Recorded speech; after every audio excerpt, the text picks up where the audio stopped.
Shalom, selamat pagi, selamat bertemu kembali melalui mimbar online GKMI Eklesia pada pagi hari ini.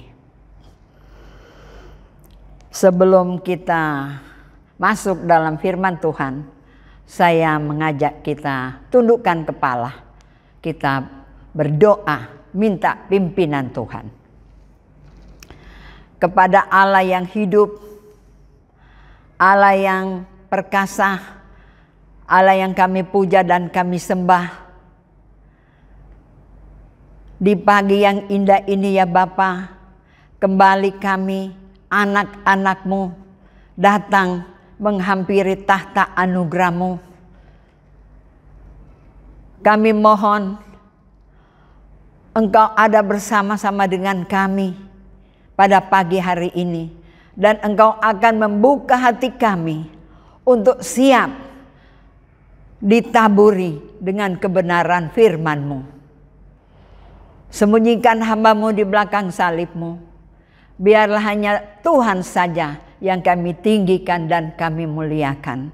Kami tolak segala kuasa-kuasa yang mau mengganggu pemberitaan firman Tuhan pada saat ini. Kami tolak di dalam nama Tuhan Yesus. Biarlah Roh Kudus-Mu yang bekerja. Terima kasih banyak Bapa. Kami persembahkan pemberitaan firman Tuhan pada pagi hari ini ke dalam tangan-Mu. Di dalam nama Tuhan Yesus, sumber firman yang hidup, kami berdoa. Haleluya. Amin. Firman Tuhan pada pagi hari ini terambil di dalam kitab Kejadian pasal 26 ayat pertama hingga ayat yang ke-6. Kemudian kita akan lanjutkan di dalam ayatnya yang ke-12 dan seterusnya. Ishak di negeri orang Filistin. Maka timbullah kelaparan di negeri itu. Ini bukan kelaparan yang pertama yang telah terjadi dalam zaman Abraham. Sebab itu Ishak pergi ke Gerar kepada Abimelek, raja orang Filistin. Lalu Tuhan menampakkan diri kepadanya serta berfirman, "Janganlah pergi ke Mesir, diamlah di negeri yang akan kukatakan kepadamu. Tinggallah di negeri ini sebagai orang asing. Maka aku akan menyertai engkau dan memberkati engkau, sebab kepadamulah dan kepada keturunanmu akan kuberikan seluruh negeri ini. Dan aku akan menepati sumpah yang telah kuikrarkan kepada Abraham ayahmu. Aku akan membuat banyak keturunanmu seperti bintang di langit. Aku akan memberikan kepada keturunanmu seluruh negeri ini, dan oleh keturunanmu semua bangsa di bumi akan mendapat berkat. Karena Abraham telah mendengarkan firman-Ku dan memelihara kewajibannya kepadaku, yaitu segala perintah-Ku, ketetapan dan hukum-Ku. Jadi tinggallah Ishak di Gerar. Maka menaburlah Ishak," ayat 12, "maka menaburlah Ishak di tanah itu, dan dalam tahun itu juga ia mendapat hasil 100 kali lipat, sebab ia diberkati Tuhan. Dan orang itu menjadi kaya, bahkan kian lama kian kaya, sehingga ia menjadi sangat kaya. Ia mempunyai kumpulan kambing domba dan lembu sapi, serta banyak anak buah, sehingga orang Filistin itu cemburu kepadanya." Amin. Tema firman Tuhan pada pagi hari ini ialah berkat di tengah krisis. Luar biasa bukan? Di tengah-tengah krisis ada berkat Tuhan. Saudara-saudara yang kekasih, di dalam hidup ini kadangkala kita diperhadapkan pada pilihan seolah-olah dalam menjalani kehidupan ini terlalu amat berat, sehingga kita tidak sanggup di dalam menanggungnya. Kadangkala beban terlalu berat membuat kita putus asa, bahkan frustasi, seolah-olah tidak ada jalan keluar. Bapak, Ibu, Saudara,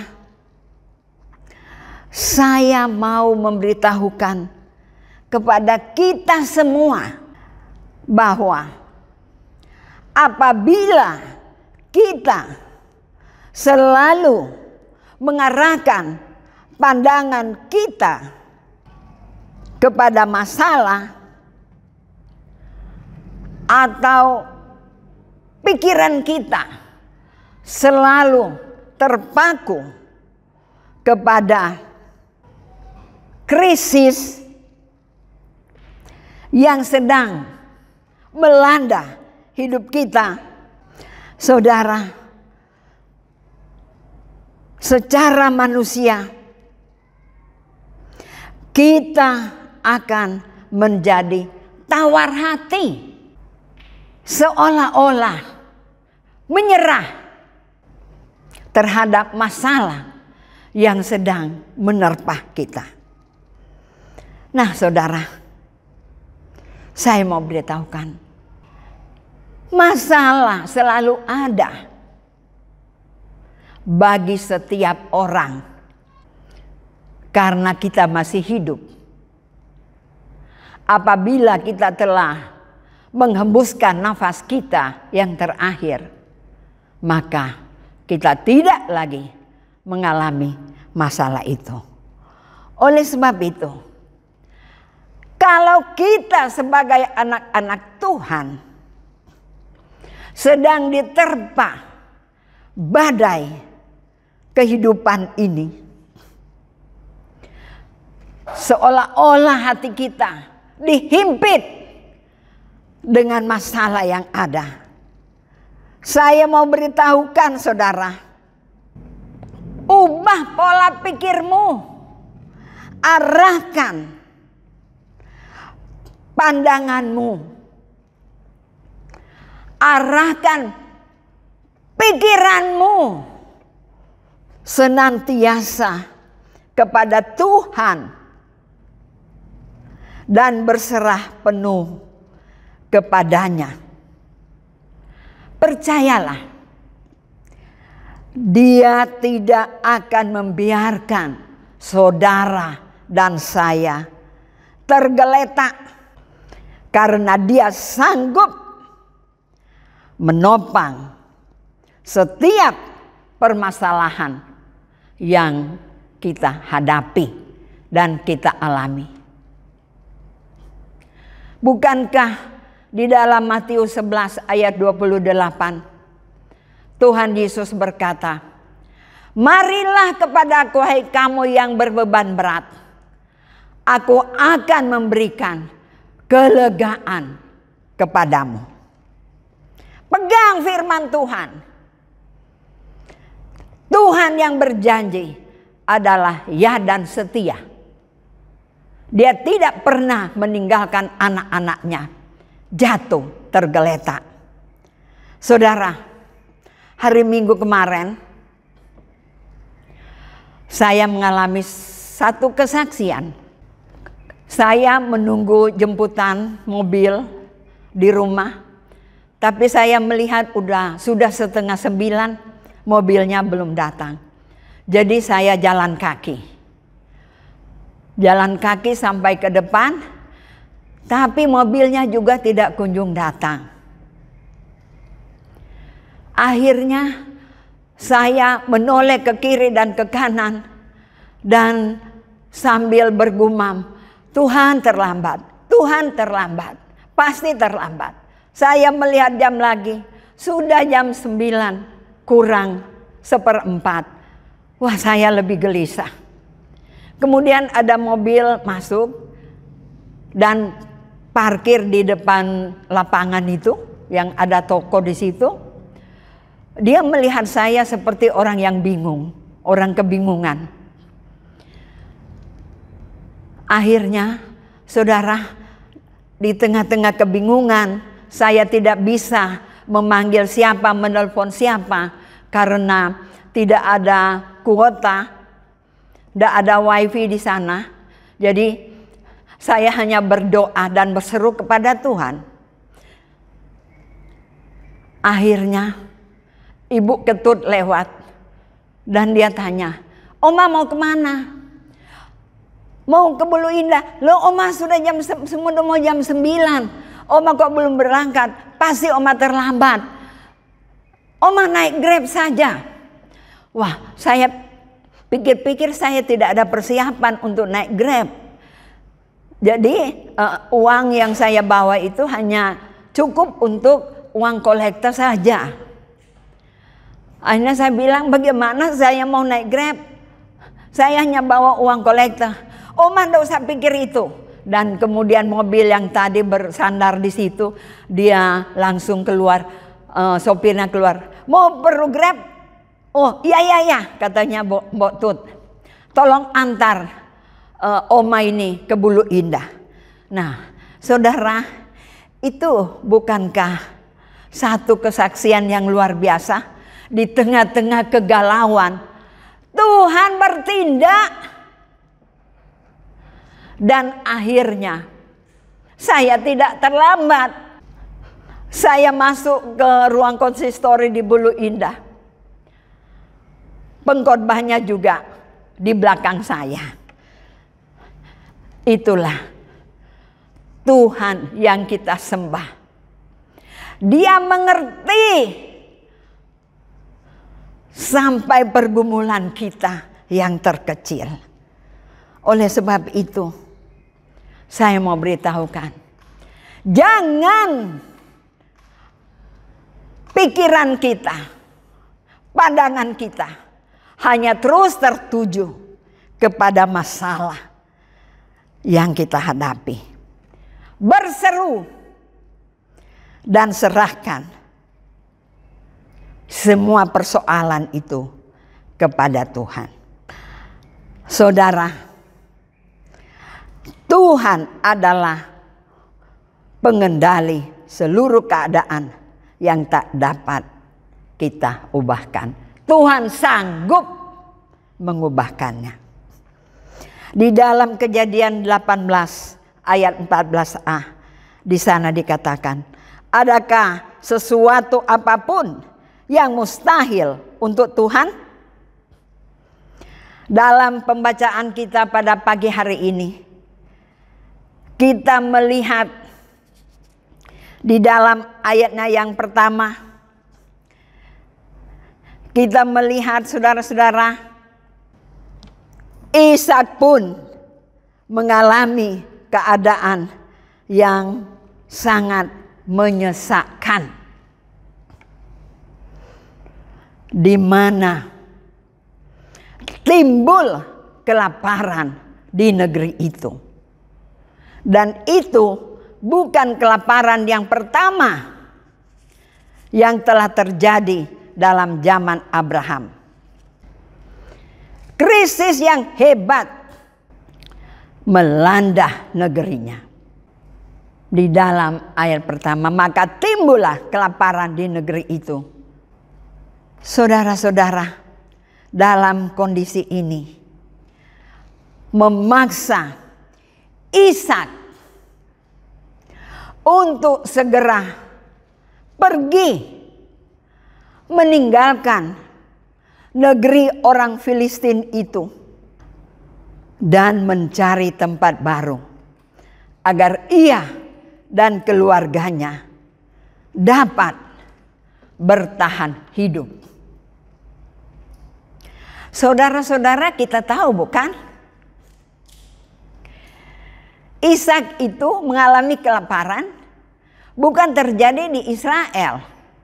Jadi dia juga sedang tinggal di tempat orang Filistin, di Gerar. Tapi di sana ada krisis juga yang terjadi, yaitu kelaparan hebat yang memaksa seolah-olah Ishak harus meninggalkan negeri orang Filistin itu untuk mencari kehidupan. Saudara, ini menunjukkan bahwa perjalanan hidup orang percaya tidaklah selalu mulus atau tanpa masalah.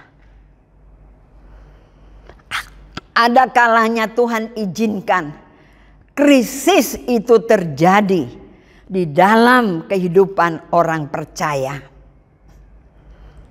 Bukan tanpa maksud. Tapi di balik itu selalu ada rencana Tuhan. Di balik krisis yang kita alami. Itu karena Ia membuat segala sesuatu indah pada waktunya. Pengkhotbah 3 ayat yang ke-11. Saudara, di tengah-tengah kesulitan yang melanda Ishak dan keluarganya, kita melihat Ishak tetap tampil sebagai pemenang. Krisis diubahkan menjadi berkat. Jadi di tengah-tengah krisis, berkat Allah tersedia bagi anak-anaknya. Berkat Allah tersedia bagi orang yang takut akan Dia.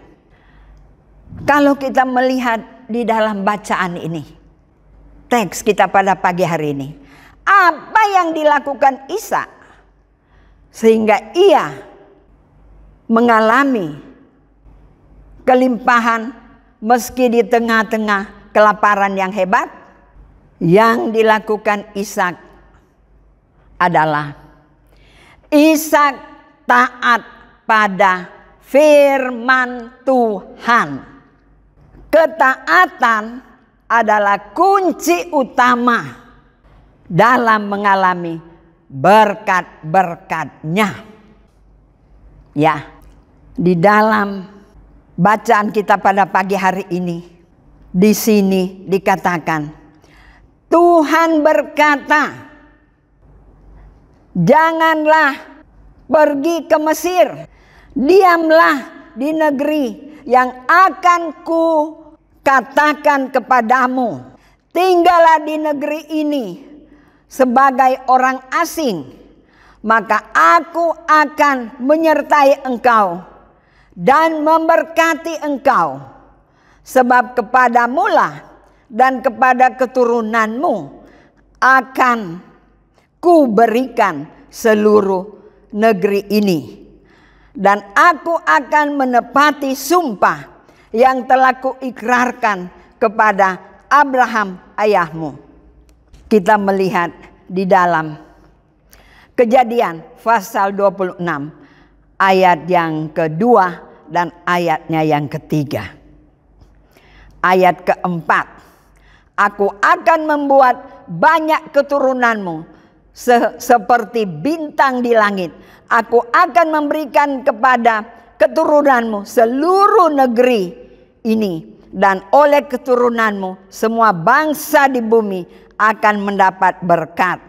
Karena Abraham telah mendengarkan firmanku dan memelihara kewajibannya kepadaku, yaitu segala perintah, ketetapan, dan hukumku. Jadi tinggallah Ishak di Gerar. Ya, saudara-saudara, kita melihat ya bagaimana ketaatan dari Abraham, Karena Abraham taat, dan ketaatan itu turun juga ke anaknya, Ishak. Di sini kita boleh belajar, saudara. Kalau kepala keluarga sebagai pemimpin di dalam keluarga adalah orang yang taat akan firman Tuhan, taat melakukan kebenaran firman Tuhan, percayalah keluarganya akan diberkati. Ini bukti kita melihat di dalam teks kita pada pagi hari ini. Secara manusia tidak mungkin di tengah-tengah perasingan terjadi lagi kelaparan. Harusnya Ishak keluar. Makanya yang tidak mungkin menjadi mungkin bagi Tuhan. Akhirnya Ishak memiliki tujuan mau kembali ke Mesir. Tetapi firman Tuhan datang kepadanya. Dan Ishak taat. Percayalah, kalau saudara dan saya taat di dalam melakukan firman Tuhan, kita tidak terlunta-lunta. Masalah boleh ada, ranjau boleh ada di dalam keluarga, tapi Allah yang setia, Dia berjanji tidak akan meninggalkan anak-anaknya sebagai yatim piatu. Luar biasa, bukan? Oleh sebab itu, saudara-saudara yang kekasih, Ishak tunduk kepada kedaulatan Tuhan. Ishak patuh, dia taat. Akibatnya Ishak diberkati, saudara. Di dalam ayat 12. Maka menaburlah Ishak di tanah itu. Dan dalam tahun itu juga ia mendapat hasil 100 kali lipat. Sebab ia diberkati Tuhan. Dan orang itu menjadi kaya. Bahkan kian lama kian kaya. Sehingga ia menjadi sangat kaya. Ia mempunyai kumpulan kambing domba dan lembu sapi. Serta banyak anak buah. Sehingga orang Filistin itu cemburu kepadanya. Dan seterusnya. Ini kata firman Tuhan. Bukti ketaatan. Makanya saat ini saya mau beritahukan saudara.